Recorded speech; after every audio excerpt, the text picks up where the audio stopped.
Om Shanti. Good morning.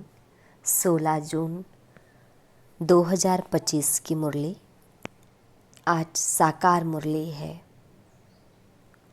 मुरली का सार है, मीठे बच्चे सदा खुशी में रहो कि हमें कोई देहधारी नहीं पढ़ाते। अशरीरी बाप शरीर में प्रवेश कर खास हमें पढ़ाने आए हैं। मीठे बच्चे सदा खुशी में रहो कि हमें कोई देहधारी नहीं पढ़ाते। अशरीरी बाप शरीर में प्रवेश कर खास हमें पढ़ाने आए हैं। प्रश्न है, तुम बच्चों को ज्ञान का तीसरा नेत्र क्यों मिला है? तुम बच्चों को ज्ञान का तीसरा नेत्र क्यों मिला है? उत्तर है बाबा का, हमें ज्ञान का तीसरा नेत्र मिला है अपने शांति धाम और सुख धाम को देखने के लिए। इन आँखों से जो पुरानी दुनिया, मित्र, संबंधी आदि दिखाई देते हैं, उनसे बुद्धि निकाल देनी है। बाप आए हैं किचड़े से निकाल फूल अर्थात देवता बनाने, तो ऐसे बाप का फिर रिगार्ड भी रखना है। आज मुरली के जो मुख्य पॉइंट्स हैं, आज बाबा कह रहे हैं शिव भगवान उवाच, बच्चों प्रति। परमात्मा का जो वचन है किन के प्रति है? हम बच्चों के लिए। तो शिव भगवान को सच्चा बाबा तो जरूर कहेंगे, क्योंकि रचयिता है ना। अभी तुम बच्चे को ही जिनको भगवान पढ़ाते हैं, अभी तुम बच्चे ही हो जिनको भगवान पढ़ाते हैं, भगवान भगवती बनाने के लिए। बाबा कह रहे कि जिनको भगवान पढ़ाते हैं उनको कितनी खुशी होनी चाहिए। यह खुशी स्थायी क्यों नहीं रहती? खुशी कहाँ रहती है, फिर गुम हो जाती है बीच बीच में। तुम जानते हो हमको कोई देहधारी मनुष्य नहीं पढ़ाते हैं। अशरीरी बाप शरीर में प्रवेश कर खास तुम बच्चों को पढ़ाने आए। यह किसको भी मालूम नहीं है कि भगवान आकर पढ़ाते हैं। तुम जानते हो हम भगवान के बच्चे हैं, वह हमको पढ़ाते हैं, वही ज्ञान के सागर हैं। शिव बाबा के सम्मुख तुम बैठे हो। तो बाबा कह रहे हैं कि आत्माएं और परमात्मा अभी ही मिलते हैं, यह भूलो मत, इस संगम युग में ही, है ना। परंतु माया ऐसी है जो भुला देती है। काम, क्रोध, लोभ, मोह, अहंकार, ईर्ष्या, द्वेष, छल, कपट, ये सब क्या है? माया ही है ना।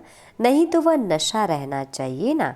भगवान हमको पढ़ाते हैं, उनको याद करते रहना चाहिए। परंतु यहाँ तो ऐसे ऐसे हैं जो बिल्कुल ही भूल जाते हैं, कुछ भी नहीं जानते। भगवान खुद कहते हैं कि बहुत बच्चे यह भूल जाते हैं। नहीं तो वह खुशी रहनी चाहिए ना। हम भगवान के बच्चे हैं, वह हमको पढ़ा रहे हैं। आज पूरी मुरली बाबा यही कह रहे हैं कि भगवान पढ़ाते हैं फिर भी आप भूल जाते हो। माया ऐसी प्रबल है, इतनी शक्तिशाली है जो बिल्कुल ही भुला देती है। इन आँखों से यह जो पुरानी दुनिया, मित्र, संबंधी आदि देखते हो, उनमें बुद्धि चली जाती है। तो बाबा कह रहे अभी तुम बच्चों को क्या मिला है? ज्ञान का तीसरा नेत्र बाप ही देते हैं। क्यों दिए हैं? क्योंकि शांति धाम और सुख धाम को याद करो। तो आज बाबा हमें ये बता रहे हैं कि किन किन जगह में हमारी बुद्धि चली जाती है। यह है दुख धाम, छीछी दुनिया। तुम जानते हो भारत स्वर्ग था, अभी नरक है। बाप आकर फिर फूल बनाते हैं, वहाँ तुमको 21 जन्मों के लिए सुख मिलता है।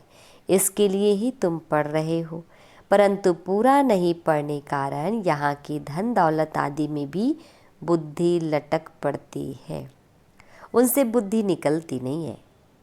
बाप कहते हैं शांति धाम, सुख धाम तरफ बुद्धि रखो, परंतु बुद्धि गंदी दुनिया तरफ एकदम जैसे चटकी हुई है, निकलती नहीं है। भले यहाँ बैठे हो तो भी पुरानी दुनिया से बुद्धि टूटती नहीं है। अभी बाबा आया हुआ है गुलगुल माना फूल पवित्र बनाने के लिए। तुम मुख्य पवित्रता के लिए ही कहते हो बाबा हमको पवित्र बनाकर पवित्र दुनिया में ले जाते हैं, तो ऐसे बाप का कितना रिगार्ड रखना चाहिए। ऐसे बाबा पर तो कुर्बान जाए। जो परमधाम से आकर हम बच्चों को पढ़ा रहे हैं, परमात्मा है ना, बच्चों पर कितनी मेहनत करते हैं, एकदम किचड़े से निकालते हैं। अभी तुम फूल बन रहे हो। जानते हो कल्प कल्प हम ऐसे फूल अर्थात देवता बनते हैं। मनुष्य से देवता किए करत न लागी वार। अभी हमको बाप पढ़ा रहे हैं। हम यहाँ मनुष्य से देवता बनने आए हैं, यह भी तुमको मालूम पड़ा है। पहले यह पता नहीं था कि हम स्वर्गवासी थे। अभी बाप ने बताया है तुम राज्य करते थे, फिर रावण ने राज्य लिया है। पर बाबा कह रहे हैं कि जो कहते हैं माया तो बड़ी ज़बरदस्त है, हम कैसे चल सकेंगे। अगर ऐसा सोचा तो माया एकदम कच्चा खा लेगी। गज को ग्रह ने खाया, ऐसी स्टोरी है ना। यह अभी की बात है ना। अच्छे अच्छे बच्चों को भी माया रूपी ग्रह एकदम हप कर लेता है। अपने को छुड़ा नहीं सकते हैं। खुद भी समझते हैं हम माया के थप्पड़ से छूटने चाहते हैं, परंतु माया छूटने नहीं देती है। कहते हैं बाबा माया को बोलो ऐसे पकड़े नहीं। अरे यह तो युद्ध का मैदान है ना। मैदान में ऐसे थोड़ी ही कहेंगे इनको कहो हमको अंगुली ना लगावे। मैच में कहेंगे क्या हमको बॉल नहीं देना। झट कह देंगे युद्ध के मैदान में आए हो तो लड़ो, तो माया खूब पछाड़ेगी। तुम बहुत ऊंच पद पा सकते हो। भगवान पढ़ाते हैं, कम बात है क्या। अभी तुम्हारी चढ़ती कला होती है, वो भी कैसे, नंबरवार पुरुषार्थ अनुसार। हर एक बच्चे को शौक़ रखना है। किस चीज़ का शौक़ रखना है कि हम भविष्य जीवन हीरे जैसा बनाएं। विघ्नों को मिटाते जाना है। कैसे भी करके बाप से वर्षा जरूर लेना है, नहीं तो हम कल्प कल्पांतर फेल हो जाएंगे। समझो कोई साहूकार का बच्चा है, बाप उनको पढ़ाई में अटक माना रुकावट डालते हैं, तो कहेगा हम यह लाख भी क्या करेंगे, हमको तो बेहद के बाप से विश्व की बादशाही लेनी है। यह लाख करोड़ तो सब भस्मीभूत हो जाने वाले हैं। एक कहावत है ना, किन की दबी रहेगी धूल में किन की जलाए आग। सारी सृष्टि रूपी भंबोर को आग लगनी है।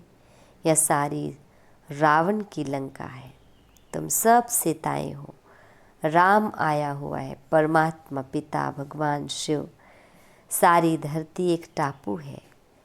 इस समय है ही रावण राज्य। बाप आकर रावण राज्य को खलास कराए तुमको राम राज्य का मालिक बनाते हैं। तुमको तो अंदर में अथाह खुशी होनी चाहिए।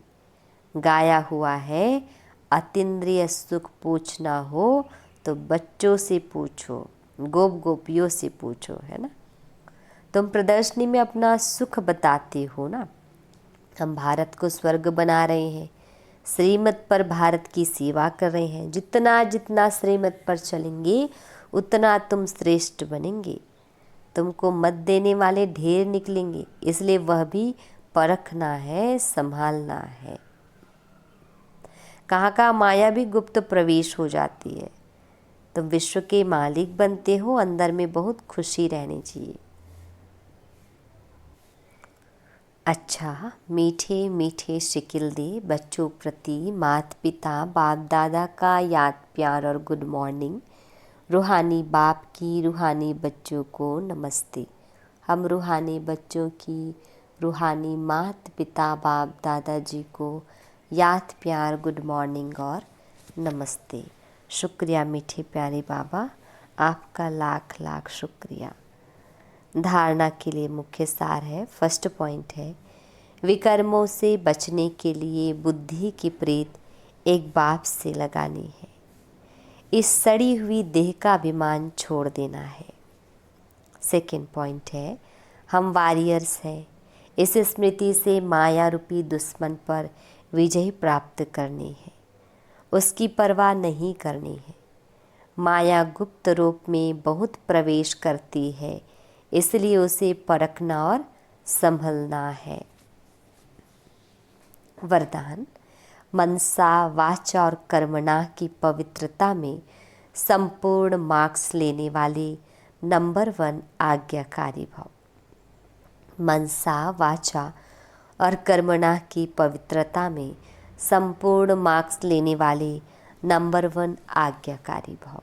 डिटेल है, मनसा पवित्रता अर्थात संकल्प में भी अपवित्रता के संस्कार इमर्ज ना हो, सदा आत्मिक स्वरूप अर्थात भाई भाई की श्रेष्ठ स्मृति रहे।